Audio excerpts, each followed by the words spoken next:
బెజవాడ ప్రభుత్వ జనరల్ హాస్పిటల్లో డ్యూటీలో ఉన్న ఓ యువ వైద్యురాలి మృతి కలకలం రేపింది. తెల్లవారుజామున ఆసుపత్రి వార్డులోనే డాక్టర్ దీపిక మృతి చెందిన ఘటన తీవ్ర విషాదాన్ని నింపింది. అనంతపురం జిల్లాకు చెందిన దీపిక ఎంబీబీఎస్ పూర్తి చేసి ప్రస్తుతం విజయవాడ జీజీహెచ్లో మెడిసిన్ విభాగంలో పీజీ చదువుతోంది. నిత్యంలాగే నిన్న రాత్రి కూడా ఆమె డ్యూటీకి హాజరైందని ఆసుపత్రి వర్గాలు తెలిపాయి.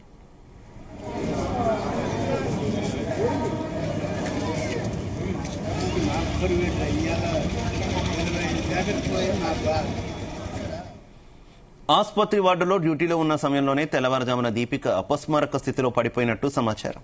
విధుల్లో ఉన్న ఇతర వైద్యులు వెంటనే ఆమెను పరిశీలించగా అప్పటికే మృతి చెందినట్టు నిర్ధారించారు.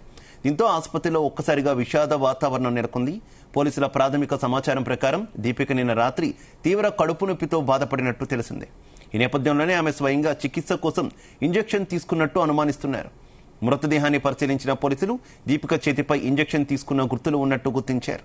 ఆ ఇంజెక్షన్ ఏ మందుకు సంబంధించింది, అది వైద్యపరంగా అనుమతించబడిందేనా అనే అంశాలపై ఇంకా స్పష్టత రావాల్సి ఉంది.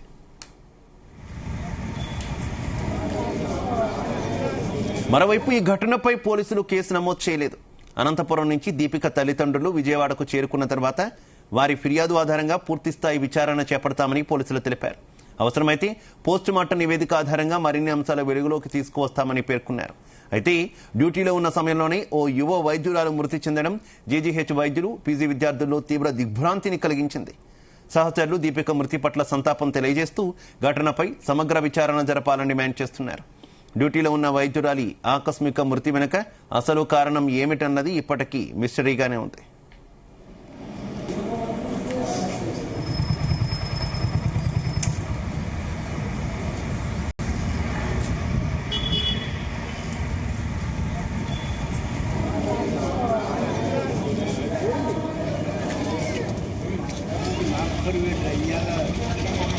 జాగ్రత్త